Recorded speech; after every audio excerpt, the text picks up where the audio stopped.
Será que a varíola ainda pode acabar com a humanidade? Mesmo sendo uma doença erradicada, existem países que ainda têm acesso ao vírus mortal. Mas qual o objetivo? E a varíola dos macacos? E a varíola do Alasca? A varíola das vacas? Qual o risco que essas doenças trazem para a humanidade? Acompanhe até o final para entender mais dessa história. Seja bem-vindo a mais um episódio do Teoria do Fim. Algumas notícias têm tirado o sono de muita gente recentemente, e uma delas foi o surgimento de um caso fatal da varíola do Alasca, onde após muitos anos essa doença levou a vida de uma pessoa debilitada e acendeu um alerta. Mas calma, essa varíola do Alasca não é a mesma coisa da famosa e temida varíola que tivemos no passado, mas vamos falar daqui a pouco sobre isso. Talvez muitos de vocês nem se lembrem das tragédias causadas pela varíola no mundo. Afinal, essa doença foi a primeira doença infecciosa a ser erradicada e eliminada da população, graças às campanhas de vacinação massiva por todo o mundo, sendo o último caso conhecido da varíola ainda na década de 1970. Ainda assim, antes de ser eliminada, essa doença matou milhões de pessoas. O caso mais antigo relatado do vírus causador da varíola acredita-se que foi por volta de 1654, ainda em uma múmia de uma criança que foi descoberta na posteridade. Já no século XIX e XX, estima-se que cerca de 30% das pessoas que pegavam a doença morriam. Entre 1900 e 1980, quase 300 milhões de pessoas morreram pela varíola. Seria equivalente hoje à população inteira dos Estados Unidos desaparecendo ao longo de 80 anos apenas por uma doença. A varíola é considerada a doença ou o acontecimento que mais matou os seres humanos até hoje, mais até do que as guerras. Para você ter uma ideia, a varíola é até 15 vezes mais fatal do que a pandemia do Covid. Mas qual é a relação dessas doenças com as notícias mais recentes? Bom, vamos entender. Existem algumas doenças que são relevantes e relacionadas à varíola, como a varíola dos macacos, varíola das vacas e varíola do Alasca. A varíola das vacas, ou também conhecida como varíola bovina, é uma varíola mais leve que atinge principalmente o gado, e foi a partir dessa varíola que descobriram a vacina para a condição mais grave da doença. Um pesquisador inglês chamado Edward Jenner percebeu que pessoas que ordenhavam as vacas não pegavam a varíola grave. Por volta ali de 1796, ele inoculou então uma criança com a varíola da forma mais grave e percebeu que essa criança não pegou a doença. Essa criança então ela estava ali junto com a família trabalhando no manejo do gado. Como ela já tinha sido contaminada pela varíola bovina ou pela varíola das vacas, ela tinha uma resistência à doença e acabou não desenvolvendo a forma mais grave. E esse foi então a primeira etapa para desenvolver o que no futuro seria a vacina que levaria à erradicação dessa que foi uma das doenças que mais causou fatalidades na humanidade. Agora, falando da varíola dos macacos, também é considerada uma forma leve dessa varíola, assim como a varíola das vacas, porém, em algumas regiões que ela desenvolveu, ela chegou a ter até 10% de mortalidade. Então é uma mortalidade até mais alta do que a do Covid, que geralmente gira em torno de 0,5% até 4%, mas depende muito da variante, da região, da população e de outros fatores. E no caso da varíola dos macacos, apesar dela ter esse nome, o nome na verdade tem origem porque ela foi descoberta em macacos, porém acredita-se que a transmissão inicial esteja mais ligada a roedores, como esquilos, ratos e outros. Essa doença não é tão antiga quanto a varíola primeira, vamos dizer assim, a forma mais grave, porém ela também não é tão nova. O seu primeiro caso, então, descoberto no macaco foi por volta do ano de 1958, mas somente em 1970 houve o primeiro caso nos humanos.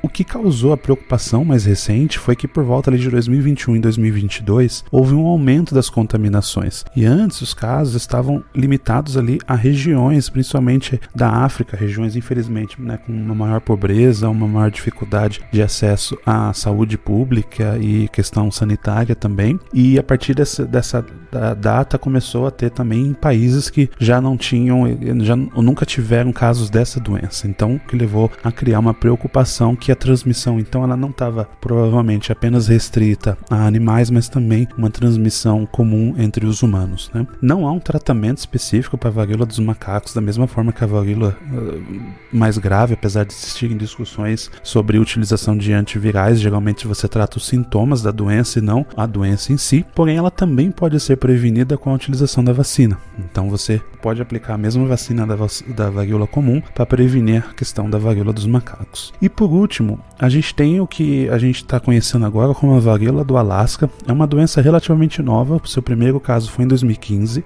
Até hoje só existiram 7 casos registrados no mundo, porém ela chamou a atenção, pois agora em 2024 houve a primeira morte confirmada pela doença. Ao mesmo tempo, não está claro se ela tem o mesmo impacto da varíola em sua forma mais grave, visto que essa fatalidade, essa pessoa, era um paciente idoso que já estava debilitado e sendo tratado contra o câncer. Então ele teve ali uma evolução não tão favorável que acabou levando à morte. O que se sabe é que ela tem a mesma origem do vírus da varíola e que também existem animais da região que foi descoberto ali. E o nome dela, de varíola do Alasca, é porque até o momento ela só foi descoberta naquela região ali do Alasca. Certo? Então, entendendo essas doenças e essas variantes da varíola e como que elas são controladas e prevenidas, vamos dizer assim, isso significa então que a gente não precisa mais se preocupar com o vírus da varíola? Afinal, o que a gente tem encontrado aqui são variantes menos graves? Infelizmente não é bem assim. Vamos então à teoria do fim pela pandemia de uma varíola. Graças à vacinação, essa doença foi erradicada, isso a gente já viu. Significa que não existiram mais novos casos dessa doença mais grave. Ao mesmo tempo, a última grande campanha de vacinação ocorreu há cerca de 50 anos, quando essa doença ainda era presente. Isso significa que apenas pessoas com mais de 50 anos tiveram essa vacinação. E essa vacinação também ela perde eficácia ao longo do tempo. Então, é óbvio que se você teve a erradicação da doença, não havia o porquê continuar vacinando a população, pois a doença não estava mais presente. Da mesma forma, você já não vai mais manter estoque para vacinar toda a população como você tinha naquela época. Isso significa que se esse vírus, por qualquer motivo, voltasse a circular hoje em dia, a gente teria um grande risco dele se espalhar rapidamente, sobretudo em lugares onde o acesso à vacinação e o tratamento é mais difícil. Mesmo tendo a vacinação possível, os estoques atuais são mais baixos e uma vacinação em massa levaria a um cenário bem parecido com o que aconteceu no Covid, onde no início somente algumas pessoas com maior risco de saúde seriam vacinadas, levando a uma certa corrida contra o tempo e possivelmente até uma pandemia de escala global, onde, obviamente, quem é mais rico, quem tem mais acesso, quem tem um sistema de saúde melhor, levaria vantagem em relação àqueles países ou aquelas regiões que não teriam tanto essa característica. Óbvio que seria possível controlar essa doença, a gente já fez isso no passado, a gente sabe como fazer a vacina, mas a própria varíola dos macacos mostrou que a gente ainda não está preparado. Durante muito tempo foi falado sobre como prevenir, os governos de todo mundo tiveram dificuldade em definir qual seria o público-alvo, levando inclusive a questões estereótipas como vacinar apenas homossexuais, porque durante algum momento acreditou-se que a transmissão estava ocorrendo mais devido à questão sexual. Enfim, por mais que isso seja uma realidade, é necessário você definir isso com certo critério para você evitar a questão de preconceito e segregação. Ao mesmo tempo, isso mostrou que a gente não estaria preparado se tivesse que vacinar a população como um todo. Então a gente teve que então começar a se preparar e olhar. Felizmente a varíola dos macacos não se transformou numa pandemia, mas ao mesmo tempo a gente não sabe qual que seria o efeito de um vírus como esse da questão do Alasca, afinal a gente não tem muito estudo sobre ele, então felizmente ele não se multiplicou, ele não saiu daquela região, e aí isso levanta um alerta. Ao mesmo tempo a gente tem um certo tempo ainda para pensar nisso, mas uma coisa que é extremamente importante, um fator que não está ligado à saúde, que não está ligado a planejamento, e sim a questão geopolítica global. Hoje existem 2 países que são autorizados a manter a versão mais grave da varíola, a versão, digamos assim, entre aspas, original, em laboratório. Quais são esses países? São os Estados Unidos e a Rússia. Inicialmente eles foram autorizados pela ONU e OMS a manter essas amostras para fins científicos, então para estudar, e até porque a gente não sabe totalmente como se dá a origem do vírus e também saber eventualmente as variantes, como que você lidaria com elas, mas o que a gente sabe é que na realidade esse controle também aconteceu no contexto da Guerra Fria e por razões militares. O país que detém capacidade de desenvolver armas biológicas tem uma vantagem estratégica numa guerra, isso é muito claro. Basta lembrar que mesmo após a Segunda Guerra Mundial, os Estados Unidos, reconhecidamente uma democracia, lançou no ano de 1972 o agente laranja no Vietnã, que nada mais era do que uma mistura química lançada ali como um herbicida para plantações, mas que tinha um efeito devastador nos moradores da região, que até hoje ainda sofrem doenças e muitas pessoas morreram por causa dessas doenças e deformações, fazendo então ali com que houvesse uma guerra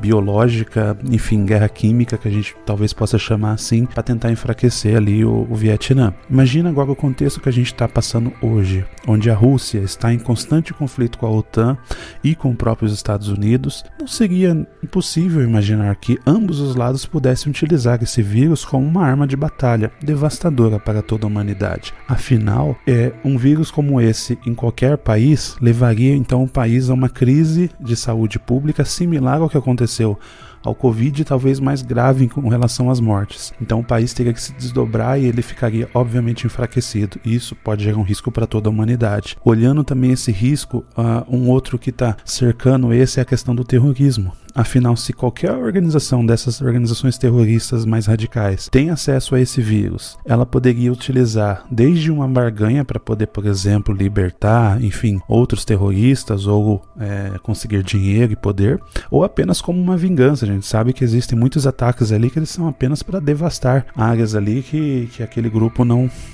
concorda, ou como uma vingança contra coisas que aconteceram nos países de origem. Então, imaginando que eles pudessem ter acesso a esse vírus, seria uma arma mortal. E ainda tem um outro fator que a gente não está considerando aqui, mas que ele pode ser levado em conta, que é, à medida que a gente está falando de laboratórios que existem hoje para armazenar esses vírus, como que é o cuidado e a manutenção desses laboratórios. Então, pode ser que acidentalmente acontecesse a liberação disso. Bom, a gente pode falar, não, mas isso está muito bem protegido. Mas cabe lembrar que em um desses laboratórios na Rússia, em 2019, aconteceu um incêndio que poderia tranquilamente destruir ali a localidade, e quem pode garantir que esse vírus não poderia vazar se esse incêndio não fosse controlado, ou mesmo que por um acidente isso aqui pudesse vazar de alguma forma na natureza ou para algum animal e esse vírus voltar a circular. Enfim, além de todos esses fatores, a gente ainda não conhece a origem exata das variações da varíola. A gente tem fatores como o aquecimento global, que está fazendo as geleiras derreterem, está fazendo países que antes passavam por um frio terem mais calor, e a gente sabe que isso pode afetar também essa questão viral.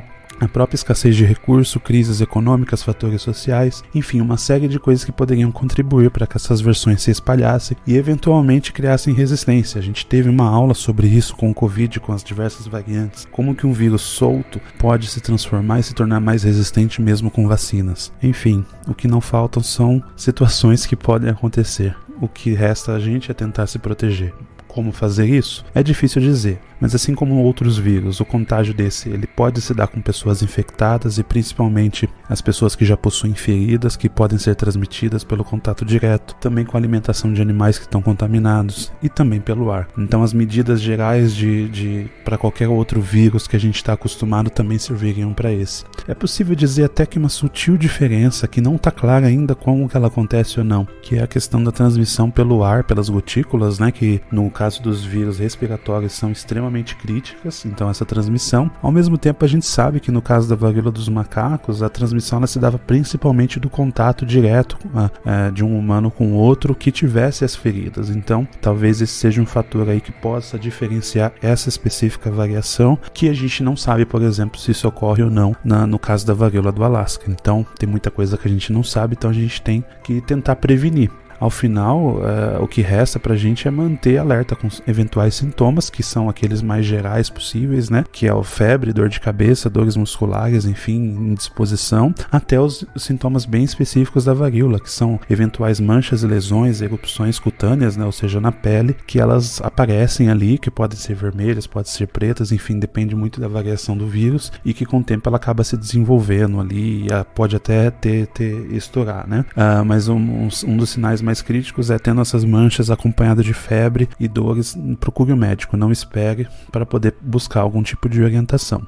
No final a gente pode dizer que a esperança que resta é que a gente como humanidade tenha aprendido a lição com a recente pandemia do Covid e a lição com a varíola, que foi uma das doenças mais impactantes do mundo, que com a vacinação a gente conseguiu vencer, mas que ao mesmo tempo continua aí sendo uma possibilidade de impacto na humanidade. Gostaria de saber a sua opinião. O que você acha que é mais relevante para a gente se proteger contra esse tipo de ameaça futura? Não se esqueça de se inscrever no nosso canal, compartilhar, deixa o like e até o próximo Teoria do Fim.